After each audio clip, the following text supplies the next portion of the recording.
د کیسو زمبیل پاڼې قدرمنو اوریدونکو، یوه بله له پنده ډکه کیسه در اورو چې نوم یې دی زما وفات. د کیسې لیکوال محمد اظهار الحق دی، ژباړه احمد شاه پاسون کړې. زه ګلرحمان همدرد تاسو ته وړاندې کوم. نو واورئ ښکلې کیسه زما وفات.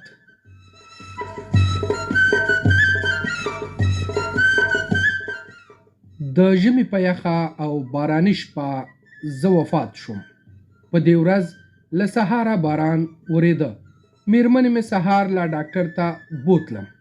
ډاکټر درمل راته تغییر کړل، مګر د معمول خلاف چوپ پاتې شو. نه یې ماته څه وویل او نه یې زما میرمنې ته، بس یوازې په سترګو کې راته کتل. تر غرمې مې حالت نور هم خراب شو. هغه زوی مې چې پاکستان کې و، هغه د یو روزنیز کورس لپاره خارج ته تللی و. کشره لور او د هغې خاوند د یونیسف د سروې لپاره کراچۍ ته تللي وو. لاهور کې چې مې کومه لور وه، د هغې د نه خبرولو غوښتنه مې وکړه، ځکه د هغې خاوند بیخي بوخت و او د ماشومانو له امله د هغې راتګ هم ستونزمن و. هغه دوه زامن مې چې خارج کې اوسېږي، د هغوی مو نو ولې ناحقه طبیعت ورخراب کړی وای. همداسې یوازې زه، زما میرمن او زموږ یو نوکر په کور کې و، چې نوکر به هم تر ماښام کېدو وړاندې خپل کور ته تللو. مازدیګر مې احساس وکړ چې له ډېرې کمزورۍ په مشکل سره خبرې کولی شم. ما خپله پخوانۍ ډایري راواخیستله. میرمن مې څنګ ته کېنوله. پر ما او پر خلکو باندې د قرضونو په اړه مې معلومات ورکول. میرمن مې لږ په غوسه شوه. دا خو ستا عادت دی چې لږ هم ناروغه شي بس ډایري راوباسې. مګر د هغې په دې غبرګون کې د پخوا په ډول یقین نه لیدل کېده. بیا نو لمر ولوېده. تیاره او یخني دواړه مخ په زیاتېدو وو. میرمن مې زما لپاره د سوپ تیارولو پسې اشپزخانې ته ولاړله. د هغې په غیر حاضرۍ کې ما څو ژورې ژورې ساګانې واخیستې او مړ شوم.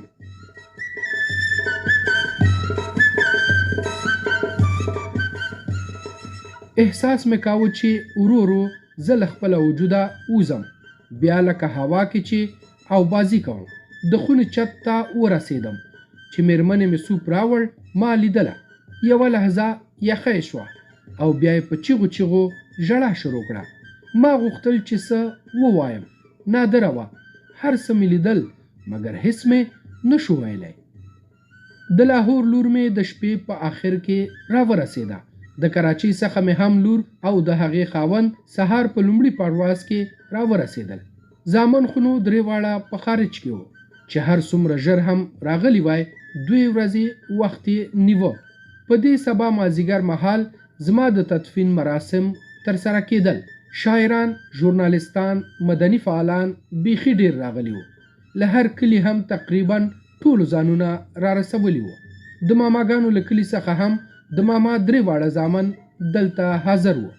د لحد پر سر یې چې کومې خښتې راته ایښې وې، د هغو له چولو خاوره راتوی شوه. وروسته نادره کیفیت سره مخ شوم. ښایي فرښتې به راغلې وې. په دې ډول د سوال او ځواب لړۍ پیل شوه.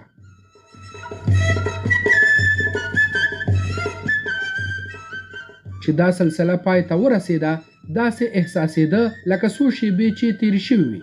مګر ملایکو راته وویل چې 15 کاله در باندې تېر شوي دي. ملایکو یو عجیبه وړاندیز راته وکړ. موږ ته د څو ورځو لپاره بیرته لیږو.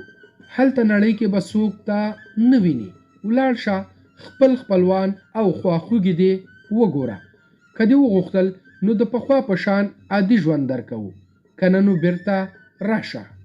ما دا وړاندیز غنیمت وګاڼه او هو مې ورته وویل. دا بیله خبره وه چې مخکې دا هر څه فیصله شوي وو. وروسته د بېهوشۍ حالت را باندې راغی چې سترګې مې رڼې کړې. د خپل کلي په کوڅه کې وم. ورو ورو مې د خپل کور په لوري قدمونه واخیستل. په لاره کې مې کرنیل صاحب ولید. د خپل کور مخې ته ولاړ و. بیخي سپین ږیری شوی و. خواجه صاحب د خپل میرمنې سره قدم وهلو ته روان و. د خپل کور دروازې ته ودرېدم. زما د نوم لوحه غیبه وه. په ګاراج کې موټر هم نه تر سترګو کېده. هغه موټر چې له وفات نه څو اونۍ وړاندې مې د هغه نوی ماډل پیرلی و. د لمر ضد هندارې یې لرلې او د اصلي څرمنې سیټونه یې وو. حیران شوم، موټر به نو چیرې وي؟ اولادونو خو خپل موټر درلودل. نو بیا زما میرمن چې دا مهال کونډه وه، آیا هغه بې موټره وه؟ دروازه پرانیستې وه. تر ټولو لومړی پر زینو پورته شوم او خپل کتابتون ته ورغلم. دا څه وینم؟ نه کتابونه وو او نه هم المارۍ. د لیکلو میز، د هغه سره ګران بیه څوکۍ، کوچ، د بېلابېلو دندو پر مهال راکړل شوي ایوارډونه او ستاینلیکونه چې د المارۍ پر سر مې په خیال ایښي وو، او د بې شمېره عکسونو البومونه هیڅ هم هلته نه وو. د فارسیانو قیمتي ایرانی چاپ کتابونه مې ذهن ته راغلل. د نیکه د لاس راپاتې قیمتي قلمي نسخې، د سادي د ګلستان نادره نسخه چې د طلا په اوبو لیکل شوې وه، په لمر او سایه کې رنګونه بدلول. د نیکه جان او پلار جان ډایریانې ټولې غیبې وې. داسې راته وایسېده لکه خونه چې د ګودام په ډول کارول کېږي. پر مخامخ دیوال چې د 15,000 په ارزښت ګران بیه عکسونه نښلول شوي وو، ځای ځای شکېدلي وو.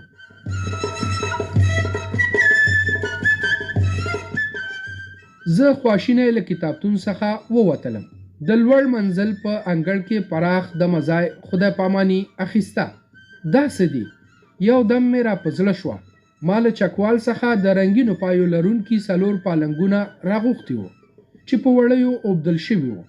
هغه مې په همدې دمه ځای کې ایښي وو چې شاعرانو ورونو ډېر خوښ کړي وو، خو دا هم ورک وو. لاندې میداني ته راښکته شوم. میرمن مې په اشپزخانه کې بوخته وه. په 5 کلونو کې دومره تغییر کړی و چې سترګو کې مې اوښکې ورته راغلې. څنګه یې وپوښتم چې د زنګنو درد دی اوس څنګه دی؟ تلو کې هم دردونه کول. آیا درمل په سمه توګه ورته رسیږي که نه؟ ما به ورته په منظم ډول میوه راوړله. نه پوهېږم اولادونه به څنګه چلند ورسره کوي، مګر نه ما خبرې کولای شوې او نه هغې زه لیدلی شوم. په دې وخت کې د ټلیفون زنګ راغی. میرمنې مې تر ډېره وخته خبرې کولې. له خبرو یې وپوهېدم چې اولادونه غواړي دا کور وپلوري. مور یې مخالفت وکړ چې دا به چیرې اوسېږي. اولادونو ورته ویل چې زموږ سره به وي. میرمنې ته زما نصیحت یاد و چې جونګړه خپله ښه ده، مګر هغې د اولادونو د ضد په وړاندې خپله وسله کېښوده. له خبرو معلومه شوه چې موټر یې پلورلی دی او هغې خپله دا ویل غوښتل چې دې لپاره یو کوچنی موټر کفایت کوي. په دې وخت کې نوکر راښکاره شو چې هغه نوی ځوان اوس پوخ عمره ښکارېده. ما د هغه جامې ولیدې، سترګې مې رډې راواوښتې.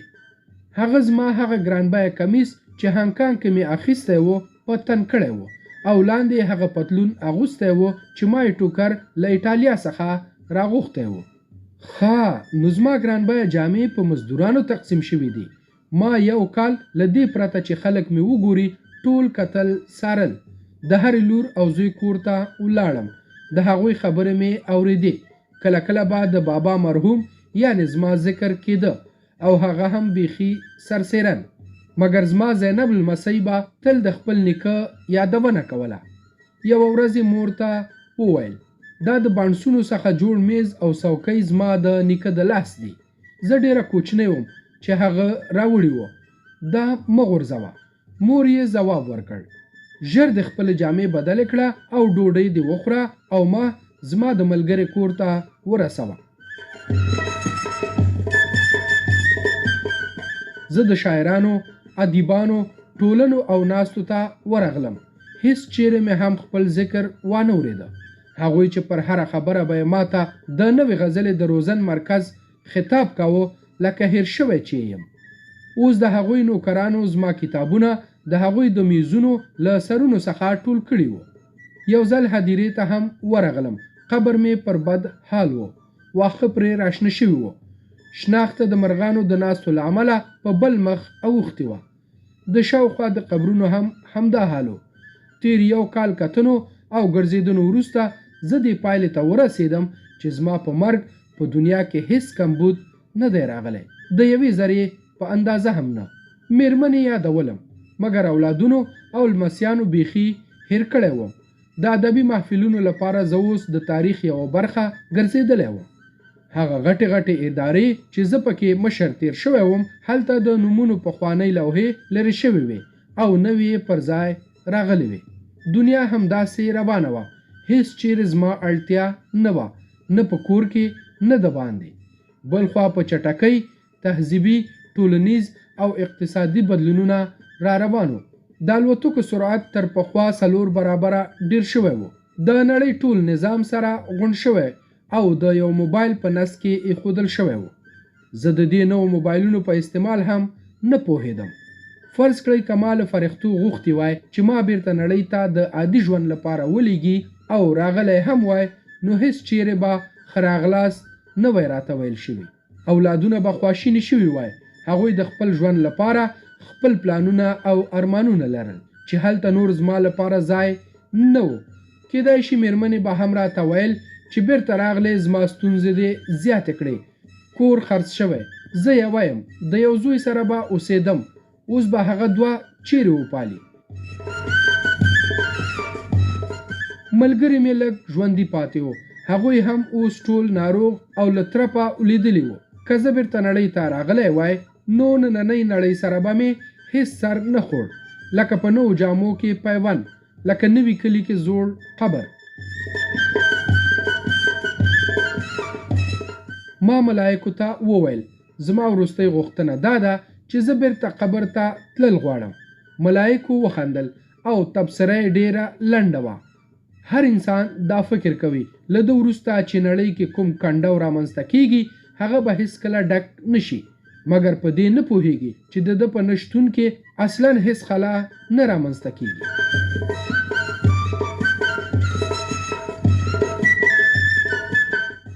نو ملګرو، دای ژوند، دای کورنۍ، ملګري او دوستان، دای له مرګ وروسته د هغوی په یادونو کې ستاسو پایښت.